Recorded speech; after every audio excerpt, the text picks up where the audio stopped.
Football ফেডারেশনকে রীতিমতো পৈতৃক সম্পত্তি বানিয়ে ফেলেছেন তাবিদ আওয়াল।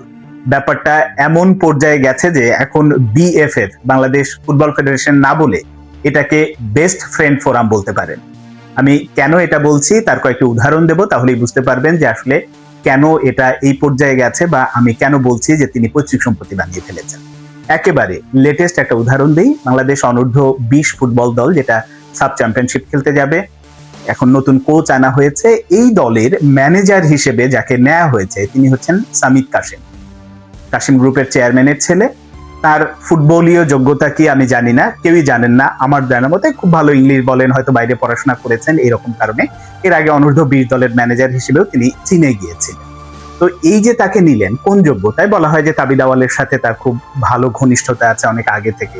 আবার মতান্তরে এটাও বলা হয় যে ডেভেলপমেন্ট কমিটি যিনি চেয়ারম্যান আছেন জাহিদি সাহেব, তার ব্যবসায়িক পার্টনার বা বন্ধুর ছেলে, এই হিসেবেই তাকে আসলে এই পোস্টে দেওয়া হয়েছে। এবং তিনি রিসেন্ট যে কর্মকাণ্ডটা করেছেন, যে কোচকে নিয়ে এসেছেন কক্সকে ইংল্যান্ড থেকে, পাকিস্তানে একসময় কাজ করেছেন, এবং এই কক্সকে আনার পেছনে আপাত দৃষ্টিতে মনে হতে পারে তিনি তো খুব ভালো কাজ করেছেন, একজন বিদেশি কোচ নিয়ে এসেছেন, কিন্তু এই কোচের দায়িত্ব কি হবে কি হবে না, এই সব বিষয় নিয়ে ফুটবল ফেডারেশনের উপরে রীতিমতো ছড়ি ঘুরিয়েছেন এবং বড় রকম একটা ঝামেলা তৈরি করেছেন। যারা ফুটবল ফেডারেশনের ভেতরে আছেন তারা বেশ ভালোভাবেই জানেন আমি কেন এই কথা বলছি।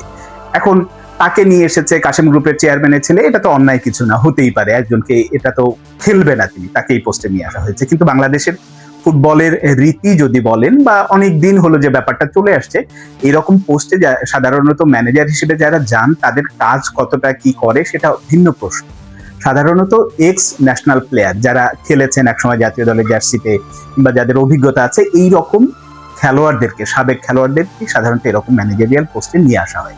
এর আগে অনূর্ধ্ব 17 দলের সাথে জাহিদ হাসান এমিলি ছিল, তারপরে আর তাকে ডাকা হয়নি। কম বেশি বিভিন্ন ভাবেই তিনি কাজ করার অভিজ্ঞতা আছে, কাজ করতে চান, কিন্তু তাকে আর ডাকা হয় না, বা অন্য কোনো সেক্টরেই কাউকে আর ওভাবে ডাকা হয় না। এই যে বন্ধু বান্ধবদের এভাবে নিয়োগ দেওয়া হচ্ছে।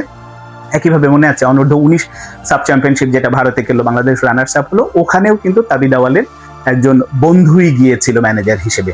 তো এই যে প্রশ্নবিদ্ধ কাজগুলো করছেন এটা নিয়মিত, এটা তো আমি একটা উদাহরণ দিলাম, আরো একটা উদাহরণ, তাবিদ আওয়ালের ভাই তাজওয়ার আওয়াল, তিনি আছেন হচ্ছে বোধহয় টুর্নামেন্ট কমিটি বা এই কমিটির একটা পোস্টে আছেন, কিন্তু আদতে সব কাজ তিনিই করেন। এখন বলা হয় যে ফুটবল ফেডারেশনের সমস্ত কাজগুলো আসলে এই তাজওয়ার আলের নেতৃত্বে যিনি আছেন ফাহাদ করিম, ইনারাই ভাগ বাটোয়ারা বলে এই কাজগুলো করছেন, সাথে আরো দু একজন মিলে সবকিছু দেখভাল করছেন। তো এই হচ্ছে অবস্থা। এটা দ্বিতীয় উদাহরণ। তৃতীয় উদাহরণ আরেকটা, সম্প্রতি জাতীয় দলের জন্য একজন টিম লিডার নিয়োগ দেওয়া হয়েছে। যদিও প্রথম প্রশ্ন যে আসলে জাতীয় দলের জন্য যে টিম লিডার দেয় ফুটবল ফেডারেশন, এর কাজটা আসলে এর কোনো আদতে কোনো কাজ নেই।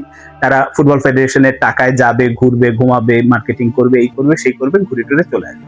আসলে টিম লিডারের কোনো কাজ থাকে না, কোচ থাকে, ম্যানেজার থাকে, তারপরে বাদ বাকি আর কোনো কাজ থাকে না। এটা একটা অলংকারিক পোস্ট। এখন যাকে দেওয়া হয়েছে মঞ্জুরুল করিম, তিনি ফুটবল ফেডারেশনের নির্বাহী কমিটির মেম্বার। মনেই হতে পারে যে এটা তো কমিটির ভেতর থেকেই দিয়েছে, এটা আবার দোষের কি আছে?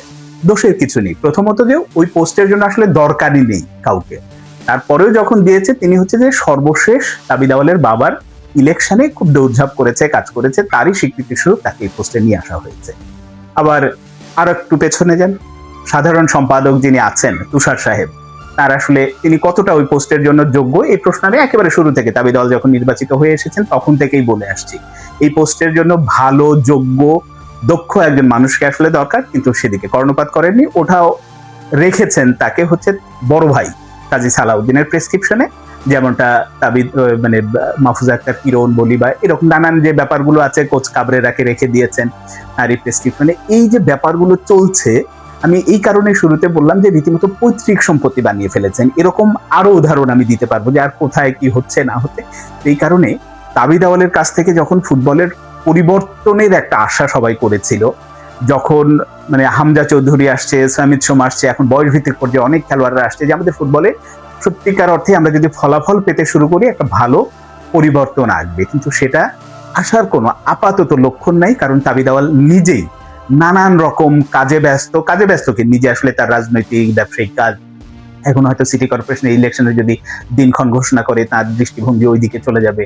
ফুটবলে কতটা মনোযোগ থাকবে সেটা তো থাকবেই না আরো বেশি, কারণ এই যে কাজগুলো চালিয়ে দিচ্ছে, তার ভাই, ব্রাদার, বন্ধু, স্বজন, বিভিন্ন রকম ভাবে কাজ হচ্ছে, কিন্তু আদতে ফুটবলের সভাপতি হিসেবে তার যে শ্রমটা দেওয়া দরকার ছিল, তার যে দৃষ্টিভঙ্গিটা থাকা দরকার ছিল, তার ধারে কাছেও তিনি নেই।